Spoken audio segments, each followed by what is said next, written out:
I want to welcome our first group up, Kickstart, to present their idea. Come on up.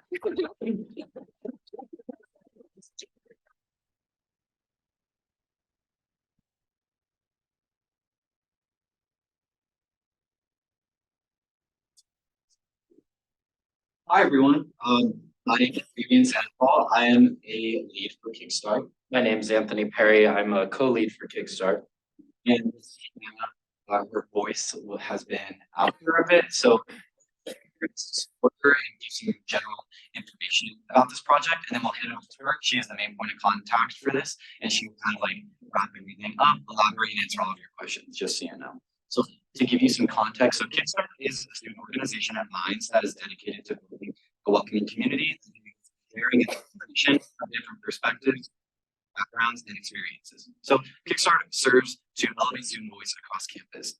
Now, thinking about the mission of our hackathon we're going to talk about, we are aspiring to encourage students to use their technical skills to solve non-technical problems, which is contrary to a lot of hackathons that we see.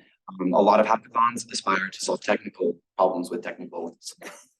So also to solve or start solving real world issues and viewing things very holistically beyond an aspect and considering the social aspects as well as facilitate networking opportunities between students and professionals.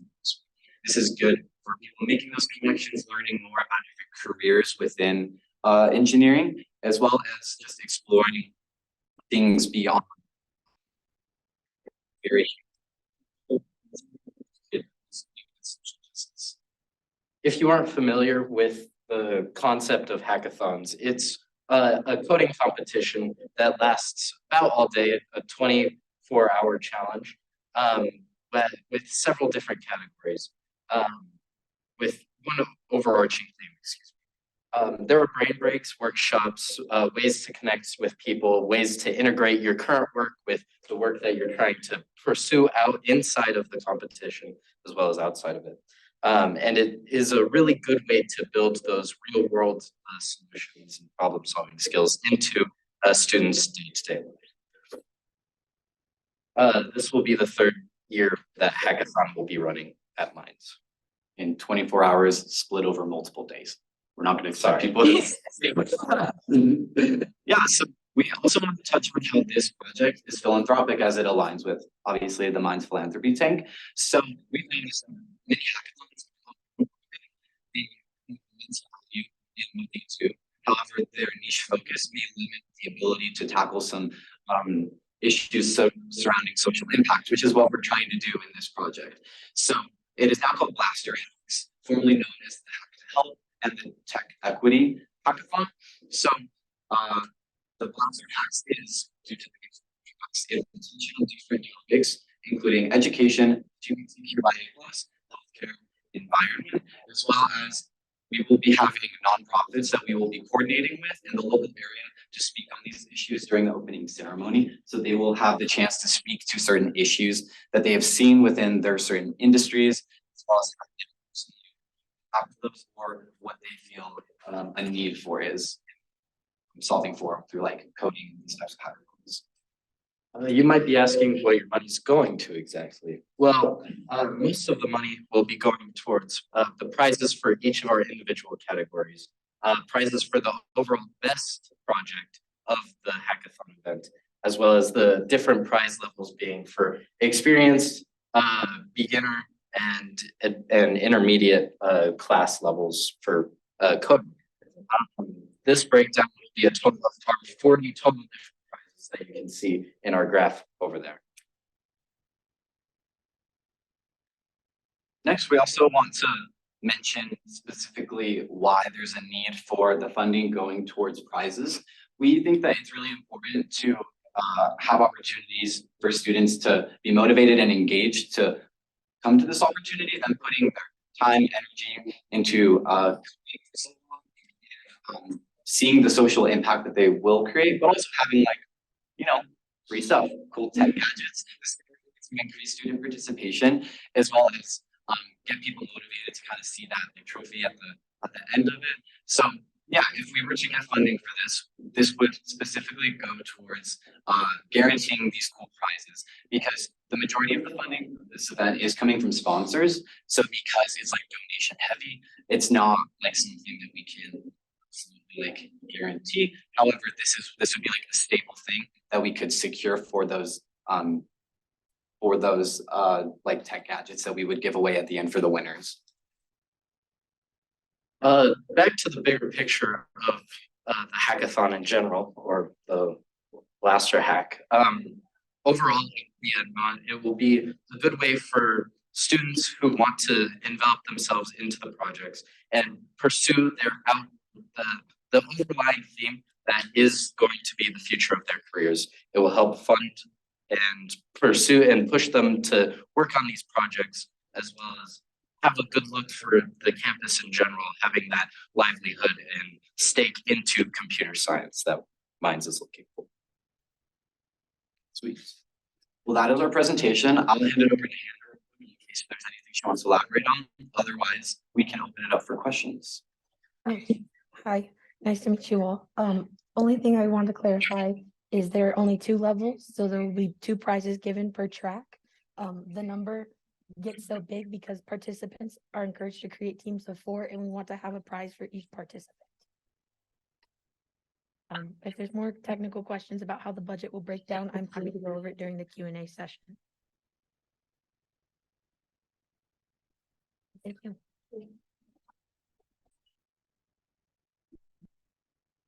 You guys can stay. Yeah. A little bit back to y'all for questions. Sure. I'll start. How has it been funded in the past? Does it seem to work for 2 years? Why ask for funding now? So in the past, it's been relatively small. Our funding has been through Kickstart ourselves. We are a level, what level are we? 2. We're a level 2 organization through BSO. And we've also gotten funding from InnovateX. Last year, our partnership was very heavily with InnovateX and Kickstart. This year, we're partnering with ACM, InnovateX, CSM Minds, and Kickstart. We want this event to become established in Minds culture and not just something that happens because I'm here to put it on. In order to do that, we need to have over 100 participants, which means we need to have a much bigger, much more established event, which is why we're requesting funding this year. I have a couple of questions. Yes. So the first one is, being the sesquicentennial for Minds, Mhm. how are you planning on marketing the student talent and the results after the competition? We would love to be able to present it. I actually would love to do an Instagram takeover of the weekend of the hackathon and have it be a 24-hour period in which like hackathon content is generated on the Instagram page. The winners would be broadcasted there. We would also make sure that they're notified in the daily blast and on the different Instagram stories that love like Kickstart, ACM, and CSM Minds. They also will be given extra credit in CS classes. I've partnered with CS professors before to give participants extra credit. And so they'll be talked about there. And my second question is, this comes from Kickstart, not from the CS department or a CS like organization. Are you afraid that some majors may be not participating just because it's a CS, it's a hackathon? Do you have any plans or opening this up to any kind of solution for any kind of problem? Yep, absolutely.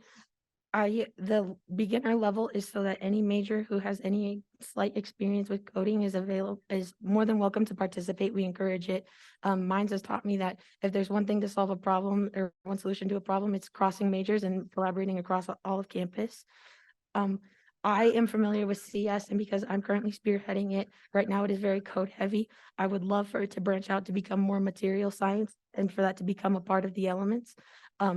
Like I said, this is the first year we're trying to get over 100 participants. And so right now it's very software and user experience heavy, but I would love to branch out to other majors and have a more like physical solution. Question. So I was wondering about, so you've done this before. Where do those projects go before? The Yep. ones that are winners and everything like that? So all of There's a website called DevPost, which is where a lot of hackathons are posted, and we create a DevPost competition every year for the hackathon.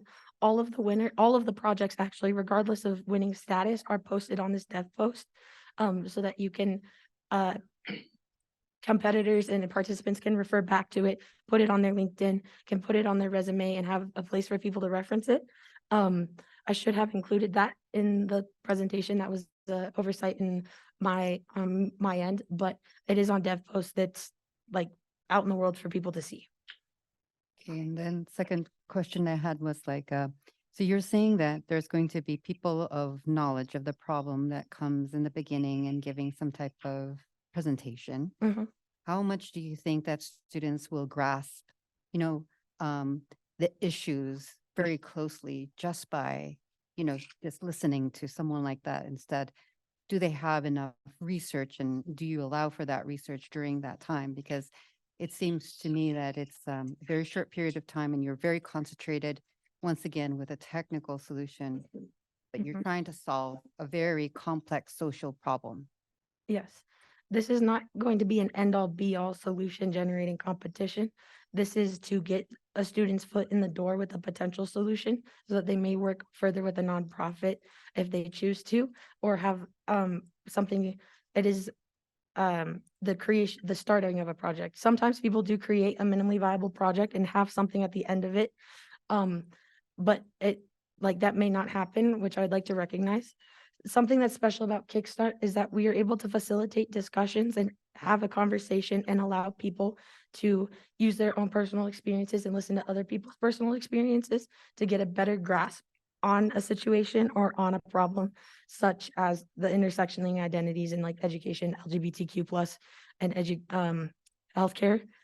And so we will have discussion elements. There will be workshops happening where people can just talk with the nonprofits, talk with the people coming with a problem statement, and further understand and recognize what the solution they're looking for is. Thank you. To emphasize what Hannah was saying, I think that the biggest part about this being a great specific project is us being a discussion-based organization focusing on elevating student voice. Is that yes, we're learning from those people that are coming in, and that's very like academic-esque type knowledge of the issues, but also that we aspire to develop a culture and that all of our events, and particularly the discussions, there's a culture in which people bring their diversity of experiences and backgrounds, also educate others, and that's like any do. So these people aren't the only ones that are offering that education. It could also be like just attendees who come in and have certain identity or experience that align with the issues that also can help in guiding the solutions that are created. Can you give us an example project where technical skills are used to solve a non-technical problem? Mhm. One year, we had a team of participants who recognized that trans youth did not have easily accessible resources, or they were very spread out. They created a website, a technical solution, and consolidated all of these materials and resources into one very user-friendly website so that trans youth could have a place to access information to help feel more comfortable in their identity. Okay, I have two quick questions. I'm trying to figure out the connection between philanthropy and this event. I see the 4 different categories you're talking about, and they sound like great things to be discussing and working on solutions to. Mhm. But what is the connection with philanthropy?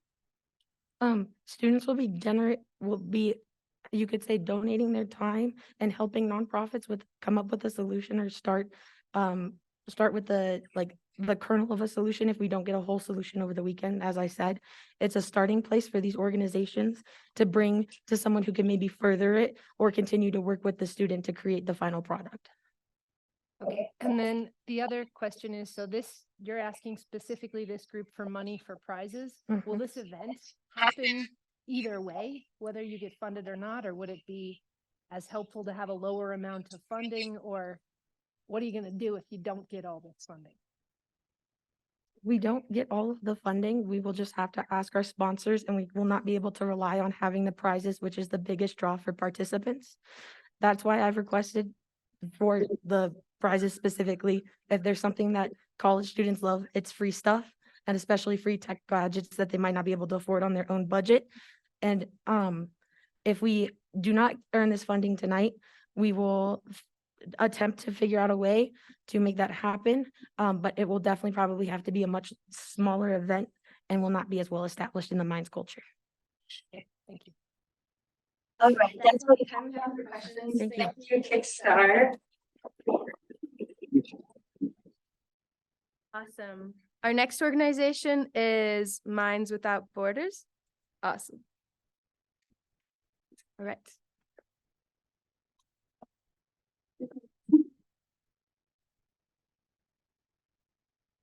Okay, good evening.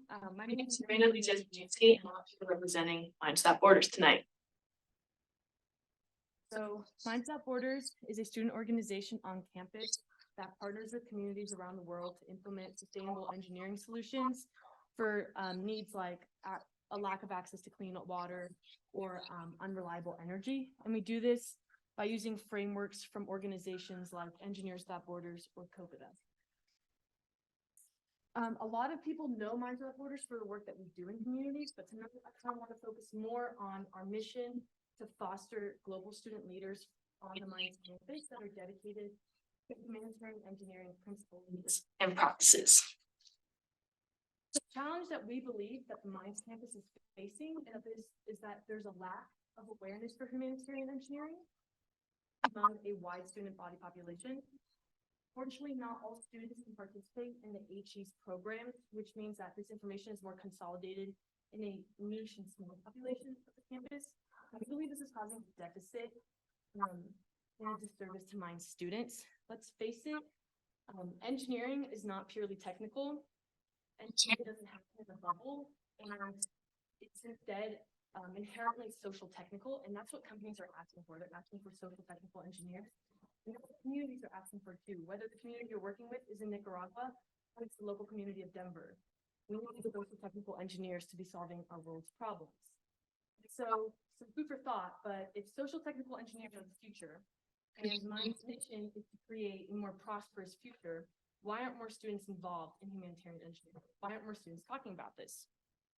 And this is where we believe that Minds Without Borders comes in. So we think that we can be a bridge between the student body and the department. We have 20 plus years of experience as a club working with students and teaching them these humanitarian engineering principles and then apply to projects for the greater good. And the hands-on engineering framework as a club embraces engineering like technical design with social considerations, which is a perfect environment to create these social technical engineers. And so our tangible way that we want to address this problem is we're thinking about piloting this workshop that's styled off of the John Green and Hank Green crash course, which present information in a brief and concise manner. And so we kind of want to do the same thing for humanitarian engineering. So this workshop would include, what are the basic principles of humanitarian engineering? Why are they important? Why should you know about them? And how do you learn more about them? And it's be a quick, brief workshop, but it would be designed to plant a seed in more students in a wider population on campus. And we believe that those seeds are really important to then fostering growth in the social technical engineering. Why do we think that Minds Without Borders can lead us? We have a lot of experience of leading students, like I mentioned. And these are just some quotes from the professional mentors that we work with every week. And we've shown throughout the years that we can lead students and we can lead them to grow in their development of humanitarian engineering principles. We want to share that experience, to share that leadership that we have, not just among our team, but with a wider audience of the Minds campus. And to further that, we're also asking that more students are able to attend conferences. Conferences are excellent opportunities for students to grow in project training. Maybe there's new methods of humanitarian engineering out there. It's a great way for them to learn about them, as well as professional development and networking. And currently, if we want to go to a conference, funds need to be pulled out of our project budgets, which just means that less students can go to these conferences. And so if we were able to have a budget for these conferences, then more students would be able to get to go, which means more leaders on the Minds campus. So to summarize our request, we're asking for $5,000. 1,500 of those would be go to this HE crash course workshop. Another 500 to outreach and recruitment events, especially before the workshop to help with engagement and recruitment. And then 3,000 for the conferences to continue to get release. And it's about $1,000 per member to go to a conference. And so having a budget, again, will just allow for more members of our Minds Not Board to go to these conferences. And yeah, and so again, I just ask you to consider joining our mission and expanding humanitarian engineering principles around on campus. This foster more growth of social technical engineers, which will not only improve the legacy of the Minds engineer, but also make the world make a better place in this world. I'm happy to take any questions you guys have.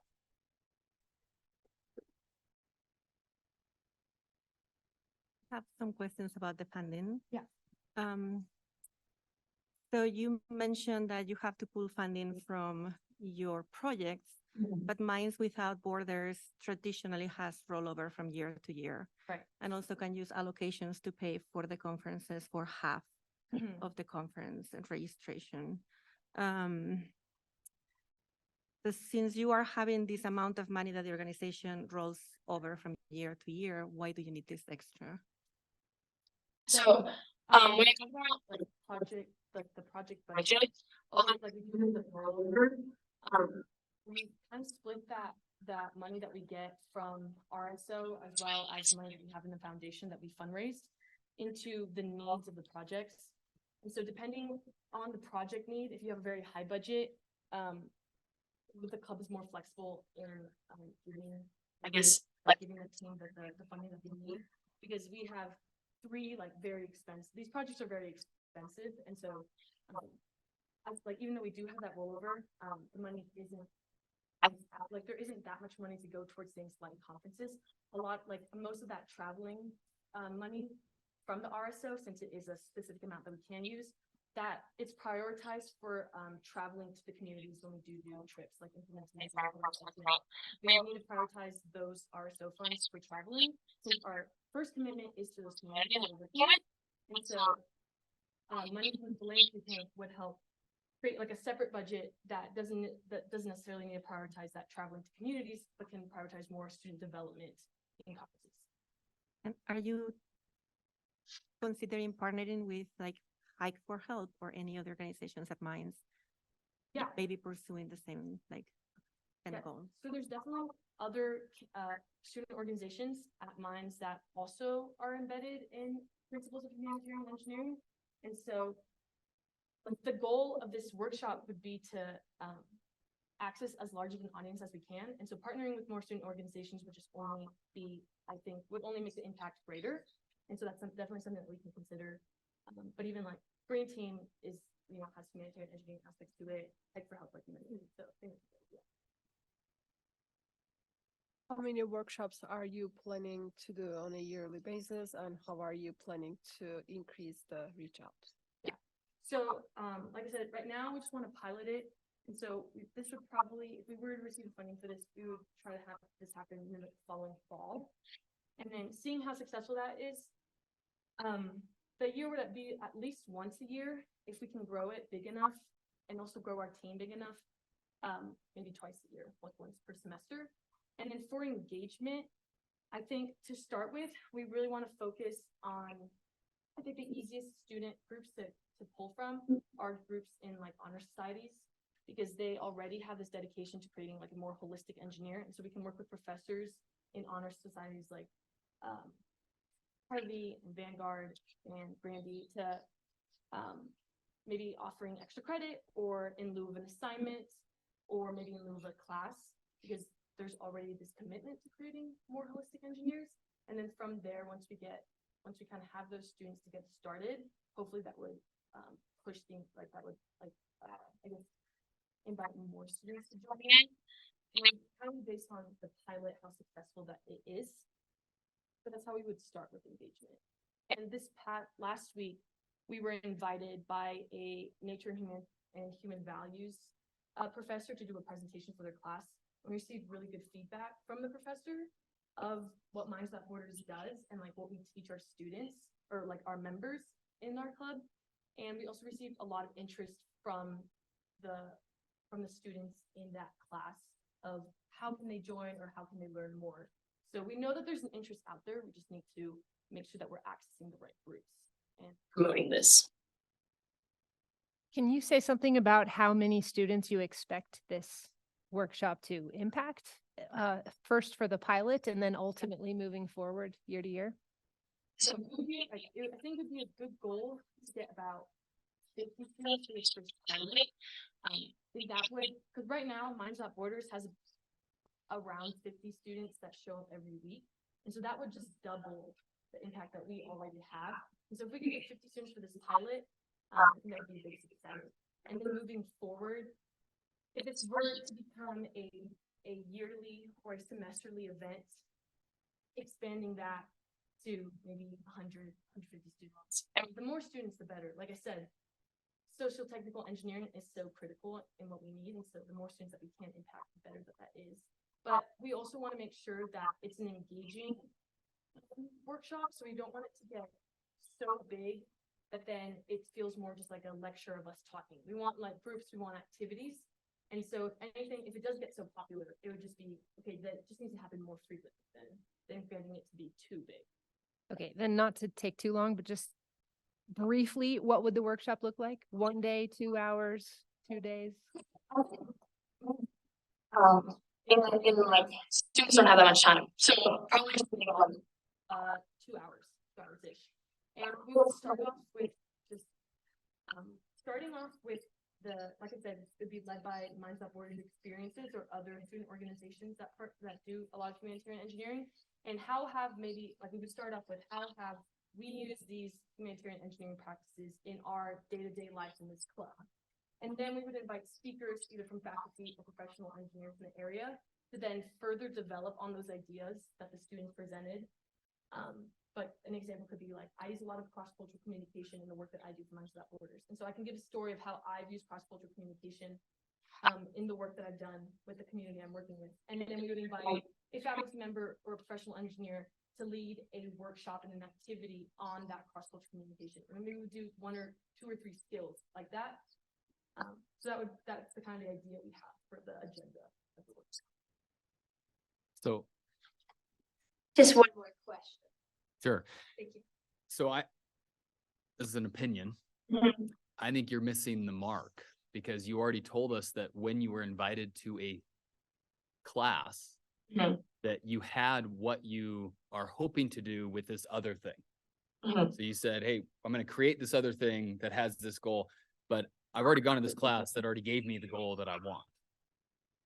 So why not duplicate that? Why not go to my class and show up and go, hey, we need humanitarian engineering to solve these problems. How can I create something for your class or present to your class to get engagement? Because it sounds like you're kind of barking up the same tree of people that are already in the classes of areas that you like. You need to go outside of that to draw more people into this environment to grow your base network. That would cost you nothing. Right.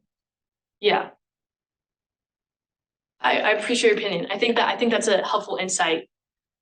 And I do agree that the type of students that normally are told this is a select. It's slightly bigger than maybe the ones that are part of the humanitarian engineering department. It's a little bit bigger.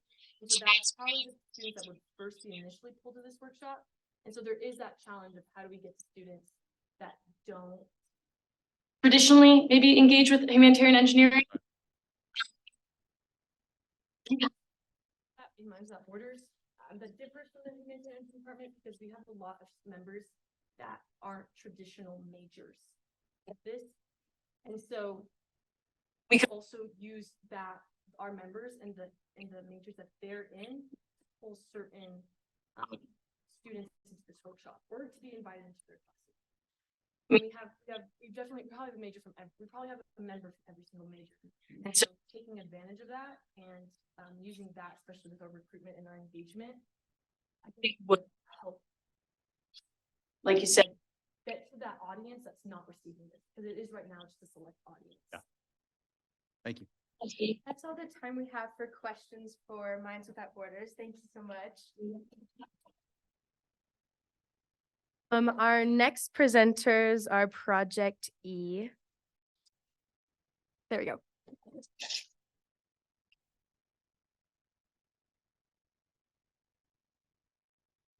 Hi, y'all. I'm Abby Straight, and I'm a first year here at Mines. And I'm here on behalf of a new startup called Project E. And since I only have 5 minutes to tell you about Project E, I'm going to touch on the broader slides, but I do have QR codes to links and extra backup slides for any further detail you might have or for questions you might have during the Q&A. Okay, so the socioeconomic status achievement gap has negatively impacted students' performance in education for decades, and yet majority of states, including Colorado, have done little to close this gap. Consequently, students from low-income family homes are on average 3 years behind in their education, enter high school with average literacy skills 5 years behind, have a 12% less graduation rate and double the dropout rate compared to their peers. Okay, so that's what Project D addresses. What is Project D? Project D is an idea of an organization that would bring together Mines students, staff, alumni, and others who want to give back to their community by providing affordable and accessible tutoring to students who are subpar in their education due to their socioeconomic status. From my experience in education, it's been very prominent to me that tutoring is an expensive resource that most low-income families just can't afford. As a solution, these volunteers would be volunteering their time to tutoring these students every so often with appropriate tutoring materials and training.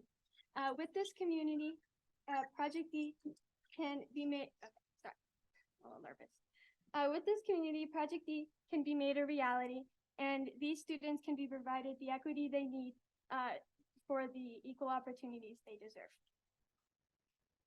Okay, so now coming back to Mines, how does Project D benefit Mines? All right, here in the Mines community, we pride ourselves on creating solutions that benefit society and create a more prosperous future for everybody. But where would we be without the community around us? Where would Mines be without the community around it? And where would we be without our community? Okay, so here is a map of the low-income areas in Colorado, highlighted in red. This is Mines, and then this is where I live and commute from every day. This is a Title I school that I tutored for my mom when I was younger. This is the high school that I played soccer for. Think about your own life. I'm sure you don't live it all within the property of Mines. Perhaps you go to church in Arvada, or your kids go to school in Lakewood, or you have family who lives in Aurora.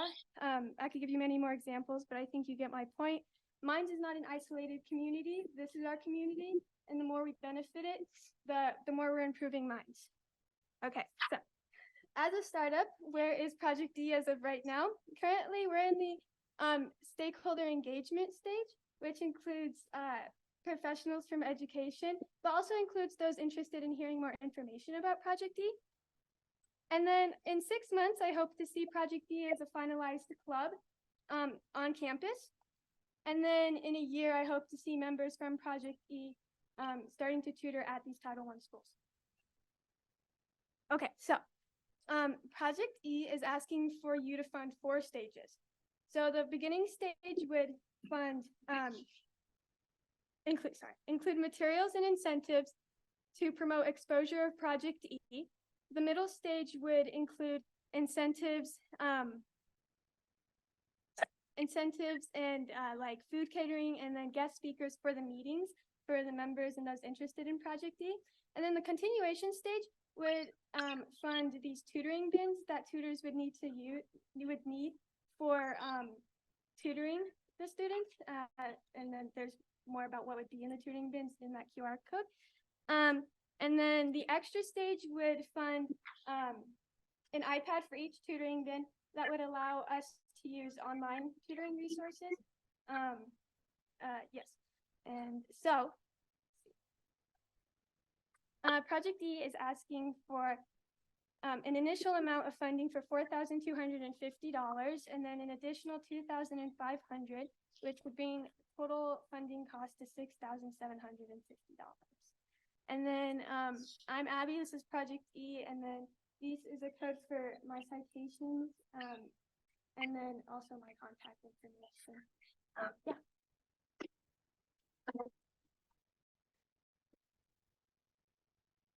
I have one question. How will you select the students eligible to get tutoring from mine students? Okay. I actually, hold on. I have, give me 2 seconds. Actually, these are the slides I was talking about. Okay, so what qualifies as having poor socioeconomic status? These are the students that don't have the resources outside of class to be on par with their education. And so the way that Jeffco defines this is that if their guardians earn less than around $25,000 per year, and if their family income is at 130% at or below the poverty level. One of my stakeholders was the vice president of the Jeffco County School Board, Miss Mary Parker, who has just been normal support on all this. And she explained to me that, because I wasn't actually, when I did my research, I wasn't sure what the 130% meant for the poverty level. There is the way that the, I guess the quota works for this is that there's no necessarily like, this is what they have for that level, but that changes. And then there's other things in there that could make this, I guess, change. So like if the parents do make this much, but if the student isn't attending school, so they're subpar in their education because the parents aren't there to support the student going to school. Or another one, in a lot of Title I schools, you see a lot of the parents can make this, but their first language at home is not English. And so the students don't have the resources outside of school to be given help on their education, to be on par with their education. So yes, that answers your question. So the schools, some of my stakeholders were a principal from an elementary school, middle school, and a high school, and they all talked to me about how there are like a list of students that they have that are subpar in their education because of this. So as partnering with these schools, they would provide us with that information. I have a comment and a suggestion. So Project E existed before. It was called Uniquely Mine. And the student in question had 20 students going out to local middle school and high schools and do tutoring and work with the principals at those schools. Unfortunately, it was very dependent on funding because the students wanted to be compensated for their tutoring services, right? Yeah. And so after the student leader left, the project died. I just know because the student was my daughter and she wanted to do this thing, which was try to partner with Khan Academy to do tutoring videos with real life experiments of science concepts, but done at mines. So they could just see whatever gravity explain and then an experiment at mines. And it also didn't gain any traction with the departments or the students. So how are you going to like sustain funding to have 20 plus the students going out? Okay, so the funding is actually not for the students. They're not going to be compensated. There's another organization, not at Mines, just out there in the world. It's called Philanthropy, I believe. And they're actually people who are not compensated and they tutor online for students kind of like this, but not specifically for socioeconomic status achievement gap. It's just for other demographic traits.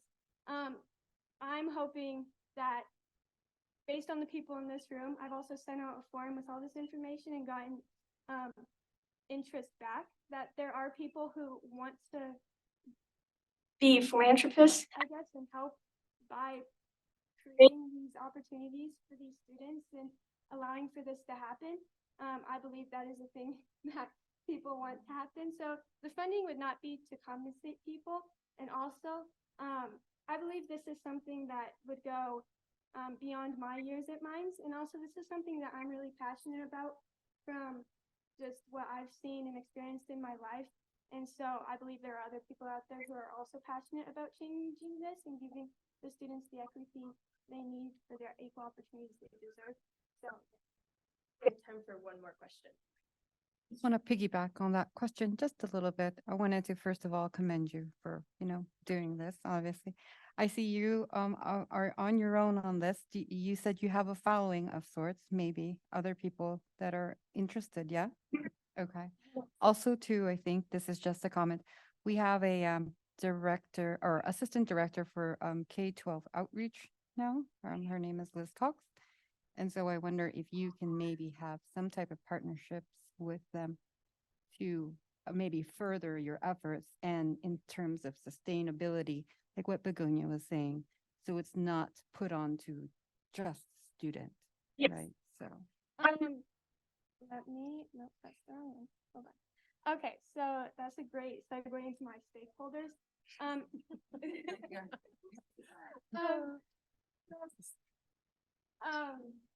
Yes, it's just me who created this Project E idea 5 days before the Philanthropy Tank was due. But I've had enormous support, so it is not just me. I've had people reach out to me and be like, hey, I want to hear more information about this Project E. I put a form in the Daily Blast, and I had people say, yes, I want to hear more information. Also, my mom, who's back there, has taught in many Title I schools where I was a huge part of in my life, including Swanson Elementary, the Pinnacle, Edgewater, all of these schools. And so just her information on this has been a huge support. To talk about more professional, she is professional, she's professional. But talk about those higher up. There's actually 2 groups of the Jeffco board from what I got from my meeting with Ms. Parker. And it's the Jeffco board, but it's also the executive, like under the superintendent. And so I've had all those people reach out to me and want to set up a meeting. And if I have not talked to them yet, a meeting is set up.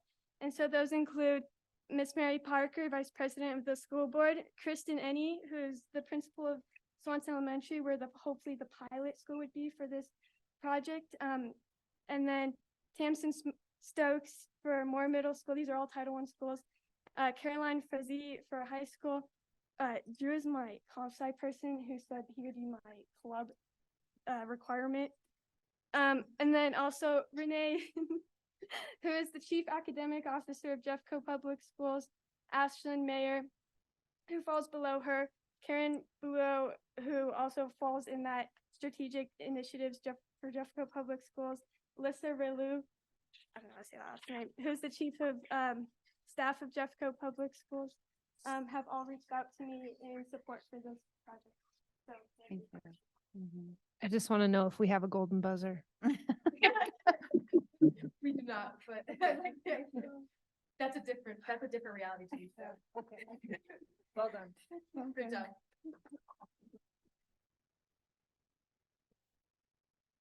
Awesome. Next we have TPAD.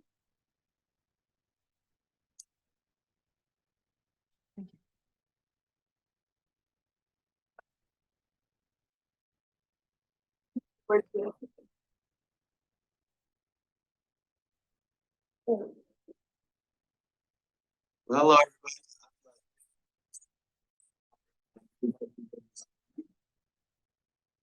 Mine's Keith, a little bit ago. We're all session that mostly focuses on students on campus. We're working with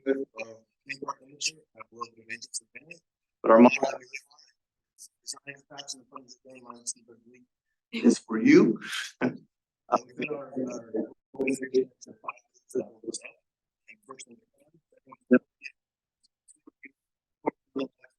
last one was these colleagues have actually allowed us to do a lot of great things this past year as a club. I know it's like the great experience and both to get some tours, some rides, be able to do the clients, do some design projects currently, plethora of other unique campus like that. Just to highlight it, we've gained 60 members. We've pulled 7+ executive members. Members we were working in the industry. This past summer, I'm currently working on right now. Instagram followers, we've got like 130, and our LinkedIn followers, plus 60, which I like that one because we're just like 2 years ago. During that past year, we also had our first annual Minds Keep That Expo. I actually had the opportunity to be there last year for Philanthropy Tank to pitch this concept out. But I'm here to kind of give you guys a rundown on how it went. The way we came about those, going back to those pillars, 3 of them, design, inclusivity, and fun, we realized is also lacking within our campus. So more specifically, it's very hard to design a more personal project that you want to showcase in your resume. There's great opportunities within our campus, within our programs that show off some resumes, and none that people have the opportunity to show their passion off. The next one is that we really learned that over time that we segregate ourselves through majors, and you get sometimes the opportunity to come back together to work on projects like capstone projects at the end of your time here at Minds. But by then, you're all about to leave, and you don't use those connections to further your education and. The last one we noticed, specifically in the marginalized community, because I was the president of the National Society of Black Engineers, some of our engineer students kind of forget how much fun engineering can be, which is something that I like to remind all the students going through the campus that you should be smiling at every project that you do, even if you lay up. You're acting late at night trying to finish the homework. It is worth it and it's fun. Our expo last year, we had some mini golf courses, we had the Blaster Filter Challenge, we had an escape room. They were all just great opportunities and projects that go. Just to summarize it, it was actually a snow day. 75% of our expo was supposed to be outside, so we have to be flexible on that. We made it all happen within the Course Tech atrium. But with that, we had 12 mini golf holes, 4 model coaster teams, 8 personal project showcase. Our escape room was able to have 140 guests come and enjoy it. We had 10 Minds clubs organizations that got to participate. It could have been either through the personal projects that they got to show off if they were doing it within their own organization, or some of our clubs actually signed up to do mini golf holes that they now use to help advertise their club. The budget that we got from the Philanthropy Tank last year was $4,000. We're super thankful for it, and that allows for 457 Minds students to create a project, and 330 plus people to attend this expo. Like I said, it was a snow day, so we were very, very happy with this. What I shared last year, kind of want to get this year, is this funding is super big because that's the expo allows us to show off these amazing projects. And so I don't know what's why they chose engineering. Even if they don't want to go to the theme park industry, this is kind of just a spark of excitement to remember why they're here. This extra funding will allow us to push more to external organizations. This expo would happen without the funding, but it would be within a small little organization with the funding that we don't really have as high. So we have it, it'll be good, but it won't be to the level that we think it could hit. And lastly, that additional funding will be covering those materials. So all the students that won't be able to fund these by themselves, they have opportunities to still be able to participate. So I want to come back though with that results of the design inclusivity and fund. So like I said last year, from that expo, we had 21 projects. I got a showcase, 8 personal projects, 47 students. The inclusivity was 13 different majors represented, which is really awesome and cool. To be honest, 10 Minds clubs and organizations we were able to represent. One was the women's soccer team. They had a fun miniature golf hole. That hole wasn't actually a hole, it was a goal. They did it with different miniature soccer balls, which was really, really awesome. We also came up with the idea to do a design challenge offered at the expo. So if we have some students that maybe can't commit time leading up to it, they can still participate. We're going to be pushing for more of that this coming year. And then go back to the fun aspect, 95% fun rating from our members. This next year, we want to push it out to the campus so they get their feedback. We got 10 future collaborations from this expo actually, which was really, really exciting and awesome. And we have requests to do a K-12 aspect. So come back to it. Now we're going to do another year here to go and hopefully push it to new heights. It's going to be April 20th at 12 p.m. Just to highlight some of the projects and to see where the funding will be going to. A personal project, this one will be offered to our students that want to do their own thing. They can come to us to purchase those materials. The next one is the escape room. We have our one that we had last year. We plan to reuse it again. So now we're going to do an additional one because we're sending people who want to participate in the building of the expo and actually get to do the expo. 140 people that got to experience it with the tech because of the timing. So if you have students our people. Next one's mini golf. We have 12 holes. We're going out to 18 holes. We figured a new way to make it more inclusive and easier to transport as well. The next one's the Blaster Coaster Challenge. We had 10 projects submitted, only 4 able to be showcased. I think that's due to the snow. But what we're gonna offer now is this is gonna be the project that people do at the actual expo. We're doing it like a paint and sip type of idea that you get to build a model with. We have other challenges, other opportunities that we're sponsoring and partnering up with some different organizations and projects such as like Innovate X. That would like to showcase. But the biggest thing with these other challenges is gonna be safety aspects, getting food for our volunteers, and any other minor details I think we're lacking from our experience from last year that we're hoping to hit. So last year we got 4,000, which is amazing, but with all the stuff that we want to do and the expectations that we have, hit 400 plus attendees and 100 plus students interacting, we will need the full $10,000 to go through those personal projects. So I just want to say thank you.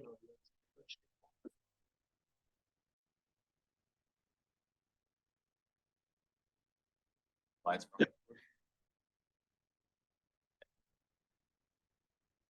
So there's kind of some more details in those packets I provided. You guys said 5 days before the flash would take that idea. I understand that.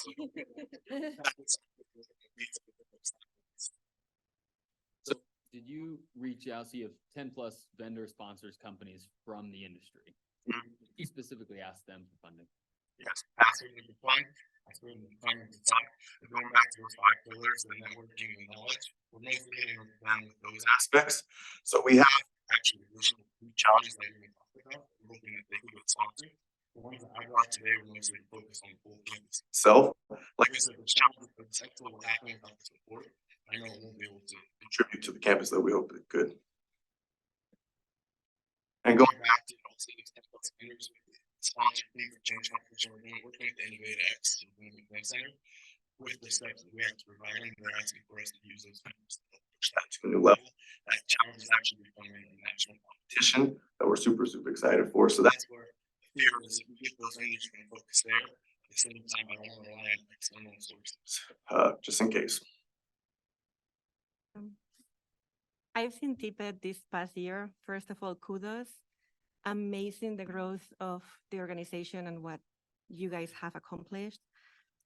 Have you been thinking about making the attractions accessible? Yeah, so first thing we reached out was the escape room. The challenge came out to the board to get into the escape room is not wide enough for anyone within a wheelchair. So that's kind of where the money to go to be fixed on those aspects and so future reasons from there. One thing that we actually love and that I just introduced this past year is we have a DEI chair now. It's actually guys meeting us of the sale. That whole focus is to remind all of our projects that they must have emphasis on all these aspects. Our past haunted house that we had within with Mac and residents and mindful theater just a week ago. We had that same escape room walls used, and because we knew like within wheelchair accessibility, it was a problem. We had alternate route for individuals to use if that source came about. Another thing that we want to push though, which is why I love the personal projects, is not just physical disabilities within, but also neurodivergent disabilities that could be occurring. Some of our personal projects that our members have pushed is trying to figure out a new type of attraction that individuals could experience that don't have too much sensory overload. Super exciting. And that's kind of what's going back to that thing that James talked about is also introducing more aspects down those lines. Wow. Well done. I have a couple of questions. You're requesting the whole 10K. I wonder if you could prioritize for us which would be the most important to you if you were not to get the whole thing.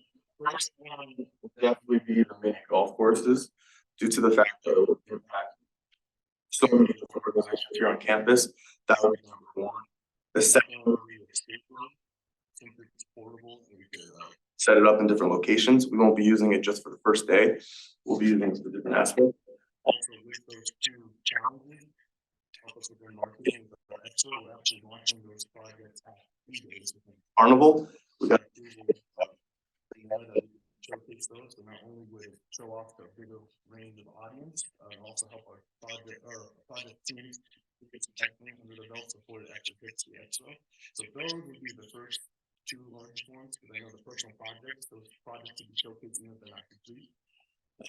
And then there's other challenges, like we said, we have other actions that we're trying to take off to get funding. You reuse the golf ball? Yeah, so that's why we redesigned the structure of it. You could use them, they're heavy. So we have one that we use for advertising for our own club. MEP has theirs in the MEP the backyard of the MEP house. I know they put up every so often. They also have the putter that they use to get first place. It's special, so no one can ever touch it.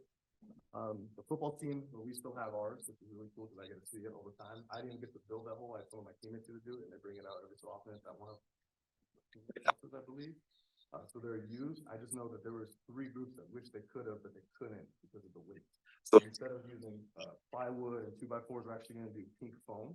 And we could even believe that they could set it up within one night of building the whole thing within our design lab instead of a few days. According to the project.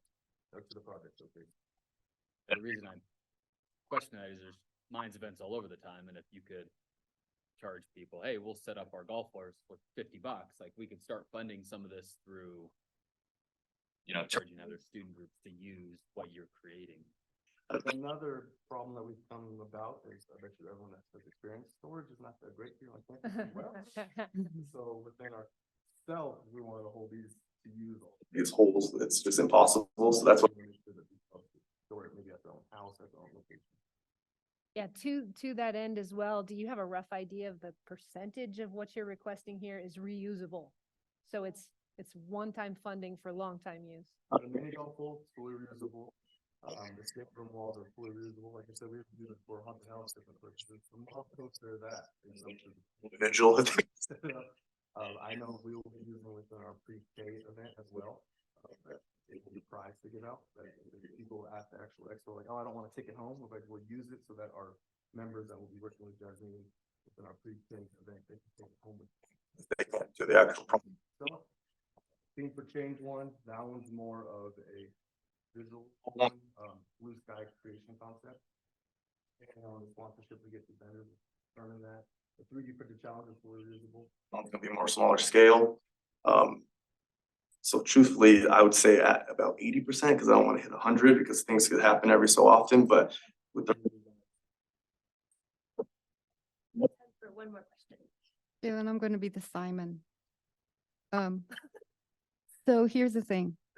I really agree with you. I mean, bringing the joy to engineering, that's awesome. And I've seen your work so far. It's growing, like Begunian's saying. But do you think that this is the place for you to ask for this money?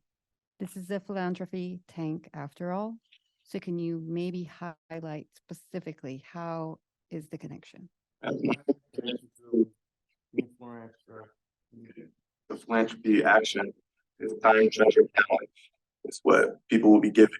And I think being able to provide that treasure will produce different types of talent that will come from our campus. The timing aspect is always going to be hardest. And that's why I go back to see the fun aspect. It allows students and people on our campus to commit time so that they can get back. If they don't give, students are able to actually compete in this challenge. The time that they commit within our campus that I know will help them. Thank you.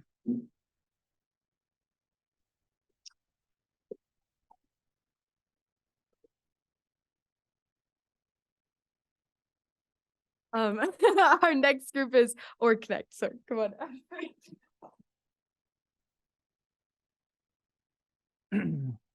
Hi, everyone. My name is Kamrul. I'm a first-year PhD student here at Mines. So our project is all about connecting Mines students better to reduce social isolation and loneliness. So we all see this kind of news in different social media or like news portals or different health-related research portals. So did you know that like out of 5 people, at least 1 people is suffering from different mental health conditions? So we're Mines students, so we're having like too much coursework. So sometimes we feel like lonely because as an international student here, I do feel like we are 800 international students here. So our parents are like really far from us. Our friends, we had like a lot of friends in our country, but here we might not have like that many friends. So we feel like lonely most of the time. And also we have different challenges that we try to figure it out throughout our research. So here, the main challenges that we have, we don't, as an international student, we don't look for like that many resource just because we are kind of like, we have different barriers, like language barriers. Sometimes when we try to interact with the students, sometimes we feel like they are not getting what I'm trying to say, or sometimes we feel like we are being kind of isolated. They just want to communicate with their own people. They are not accepting international students like us. So those kind of challenges we have as an international student. And also we have like low motivation to seek for mental health services. So part of our research, we did some interview and survey, and we kind of came with some ideas. And part of our research objectives were kind of identifying the primary sources of loneliness and among the Minds students, and also measuring the factors. Those are kind of related to the mental health. And also we tried to find out some technological solutions from Minds students. From the interview, we got like different words. So life transition was kind of like had high frequency, and which is kind of like common for international student. As I said, like in my country, I had a lot of friends. Here I have like limited number of friends. Even I don't have that many friends from my own country here. So that is kind of a reason like for feeling like lonely here at Minds. So in our design implications, we figured out something, some points like tensions with academics, and also internal causes, external causes, and we tried to implement some application to interact in real life. The proposed technological solution that we got from our interviews is like to develop an app to connect better among the Minds students. And that app will have like prompts in advance, because when we try to interact with a stranger, we don't know how to approach. So if we have something like pre-built, which is like kind of prompt in advance, then we can just click there and we can directly send it to them. And that's how we can just start the conversation. Then we can keep it going and keep track of the conversation that we have. Also, the app will have some features like the user can be anonymous, and the user doesn't have to reveal his or her identity to start the conversation. So this is kind of like mock design. So as I said, the user can hide his or her name. So this is kind of like a random name. So there will be like two button, which is for calling and texting. So if like the user press or click the button, then these prompts will come, and the user can select which one he or she prefers.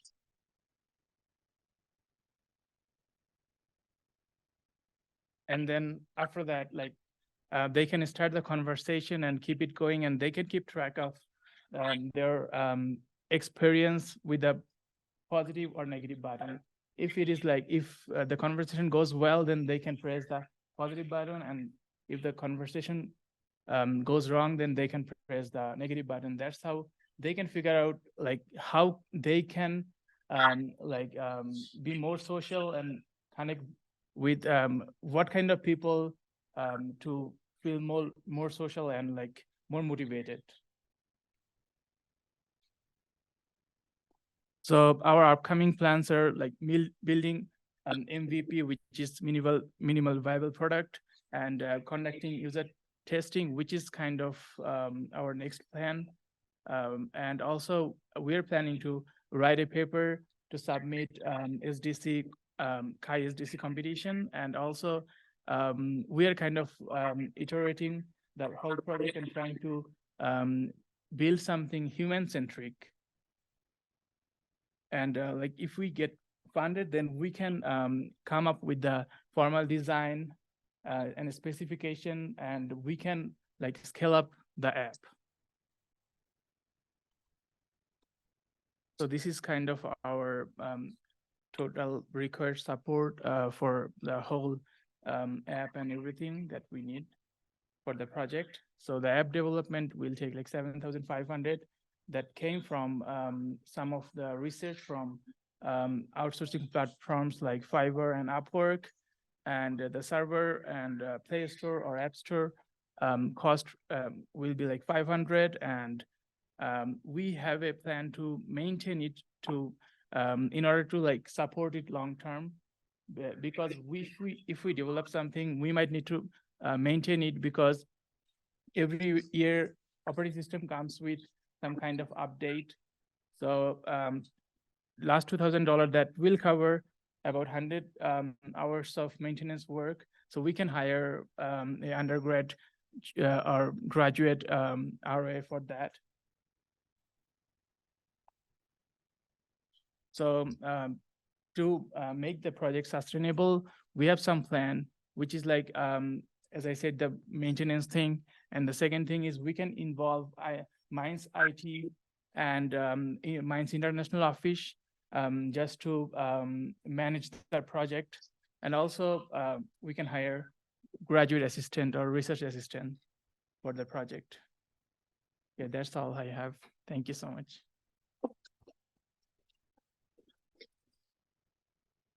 I have a quick question. Sure.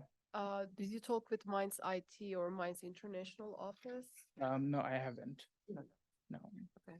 I'm gonna be the Simon this time. Why not use apps that already exist, like WhatsApp, which is free, and you can create a group. People can opt into the group, and then they can talk, and you can put prompts in there, and they can choose whether or not to meet in real life. Right. In WhatsApp, there is no feature like being anonymous. And also, they don't have that is specific types of prompts that we need to connect with the same age range people. This is specially built, this can be specially built for Minds students. Those are kind of same in age range, and they do have like almost same kind of interest. But you can have an app that is private, and you send the link through WhatsApp, and then people can only join through the link, so it can be only for Minds students. Yeah, it can be, but as I said, like the keep tracking of the interaction, how it is going, and whom to connect. That's what exactly the users can figure out if they use our app. So we will have a leaderboard. That's kind of like our next plan, not in the MVP. So throughout the semester, I will be working on it and this, and I have a team of like 4 people. So we are kind of working on it to like find the best approach. And then the second question that I have is, if the student remains anonymous, who is ensuring safety while using the app? How do we know that somebody is not going to be harassing somebody else? How do we put a stop to that? Right. And how do we get permission to use Minds students? Right. From Minds. So in that case, we already made a plan, which is the user has to be registered with the Minds email so that we can track it from the administrator end. Thank you. Mm-hmm. I'm not sure I understand like the process, but on the first stage, there was like outsourcing through like Upwork or something. Right. Just wondering why outsourcing. We have lots of computer, whatever oriented people here that could probably do that. So Mainly because like, I don't understand how it works, but I'm just suggesting that somebody in the computer sciences department might be able to do that, like some student or something. yeah, sure. That's why here the development cost is huge, like at least $80 per hour. So if we hire someone, for example, India, that freelancer might be able to do it at like $10, $15 or $20 per hour. So that's how we can come up with a good solution and a complete app. Here, if we want to fund that project, the whole, I mean, if we invest like $10,000 on the app, it will not be enough for the whole app. So that's why we came up with the idea of hiring freelancer. So yeah. Well, when you say here, Brian, did you mean here at Mines? Like Yes. you might get some students to do it at no dollars. Right, that's what, yes. If we get like student volunteers, that would be great. But as of now, I don't know. I'm not aware of any volunteers. So yeah. Are you talking about student groups? Yes, I already did. So when I was surveying, I already had a conversation with some of the student presidents, student club presidents, and we got good number of response from them. And they also What clubs?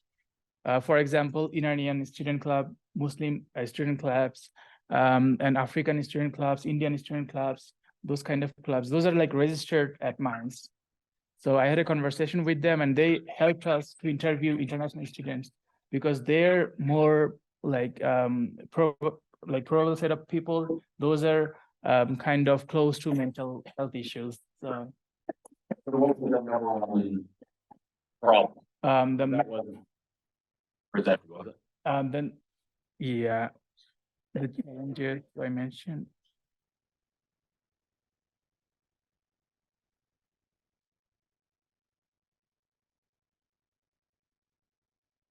Here, the number one problem was like they feel, I mean, I personally did some interview and some of the points came up from that interviews, like they international students mostly they feel like here the national students are not, I mean the local students, that they are not that much comfortable with interacting with the international students. And also they feel like they're like more, what does it call, self-centric. They want to mix up with different different people. Those are from different other countries. So yeah.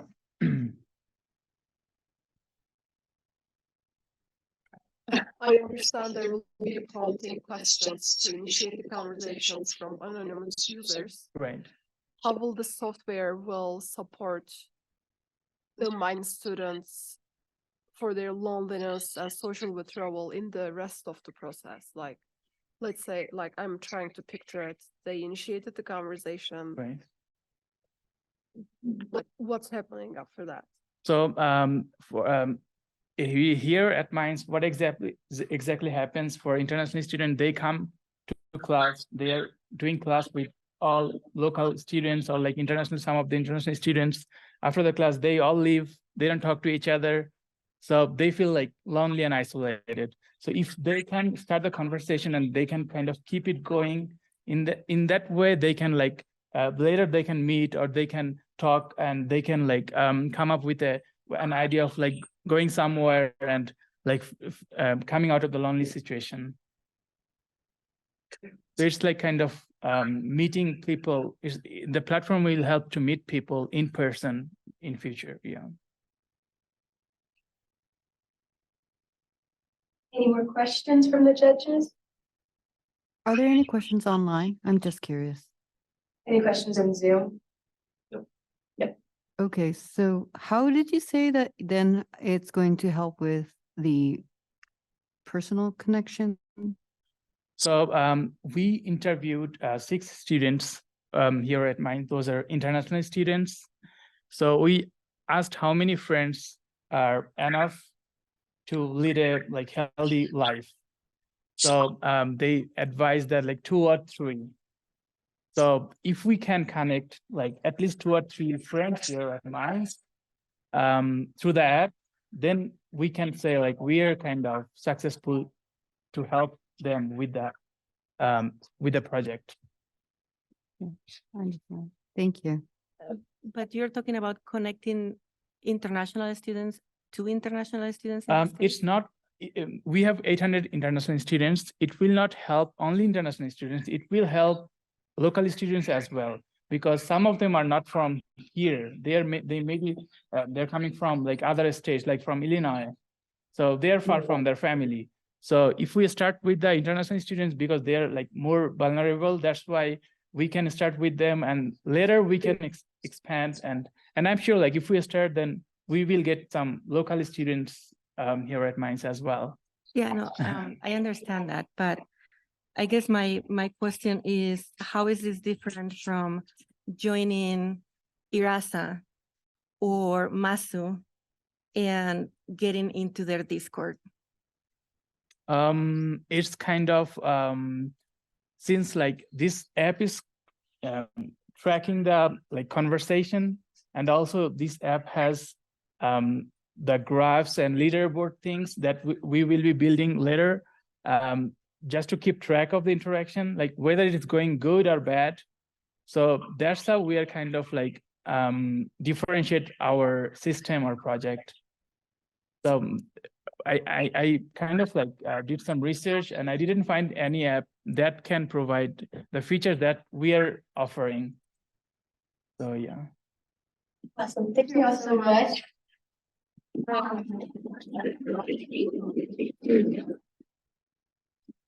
All right. Well, I'm gonna exit this so I can get down easier. Okay.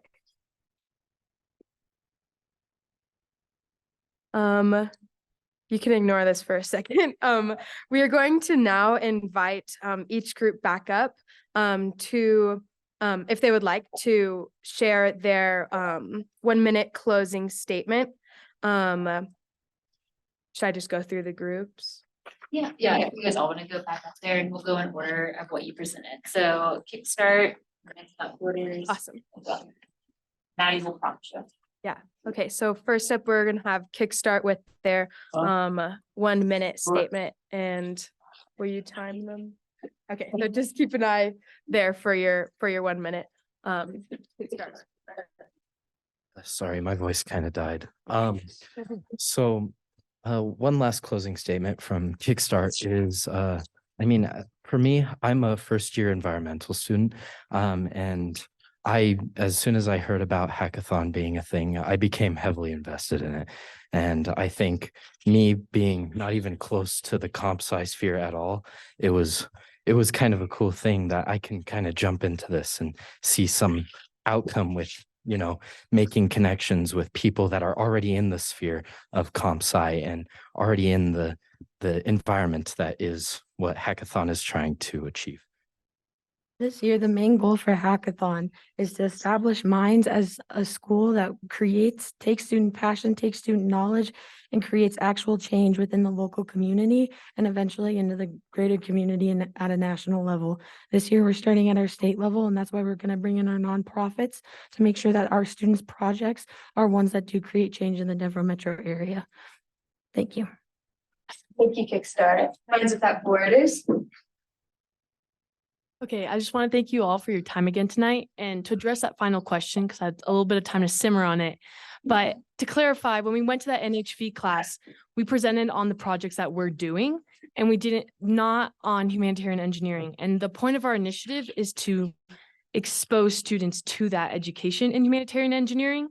And so that's why we believe that having a workshop would be a more accessible environment to invite students from different classes, different majors, especially since not all professors in all departments can give up a class. And maybe not all departments would be okay with that. So that's where we believe that the workshop can be the best environment to continue to train and expose more students on campus to this aspect of being a socio-technical engineer, which we believe will improve the legacy of Minds engineers and the impact that they make after graduation. Thank you for your time tonight. Thank you. Project E. Alright, a bit tall. Hi guys. I just want to say thank you for your time tonight, and I admire all the groups who presented tonight and their passion for benefiting others' worlds. I actually took majority of my presentation formatting from TPED's presentation last year, who was awarded the most amount of money last year. It's been incredible to see how much TPED has grown from that funding from the Philanthropy Tank last year. I hope that to see this, that you'll see the same success in growth and closing that socioeconomic status achievement gap from Project D when we come back next year. Just want to tell everyone, thank you for your time and your consideration. And on behalf of TPED, we hope that you agree that we should have an opportunity to expand our students, our clubs and organizations, the chance to not only advertise themselves, but also let them give themselves new opportunities to hopefully spark fun initiatives and whatever they seem fit. And just thank you again. Hi again. So thank you so much for your time. And I would like to mention one thing that I haven't mentioned in my presentation, which is like, if we can start that app inside Minds, then later we can scale up that app and spread that app to thousands of universities here in US, and we can benefit other students. Those are having mental issues, which is kind of like alarming issues right now. And every year, the number of cases is increasing. So yeah, thank you so much.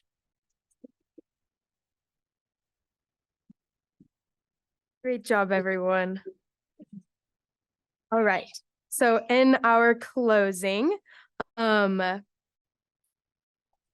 would like to again thank the judges for being here and providing their unbiased eyes and ears.